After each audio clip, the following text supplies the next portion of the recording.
8টা বজাতে আহি গৈছে হয়নে? এতিয়া আপোনালোকক আমি ইয়াত কিয় মাতিছো? আপোনালোকে ভাবিব যে মামাই 10,000 দিম বুলি কৈছিলে, আজি 10,000 দিব আৰু 10,000 লবৰ কাৰণে মাতিছে। হয়, 10,000 লবৰ কাৰণে মাতিছো, কিন্তু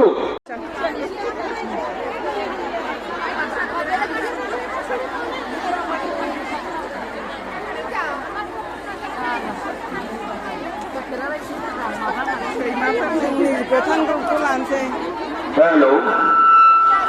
Hello, check. Hello, microphone check. Hello. Hello, check. Hello. Hello. Hello.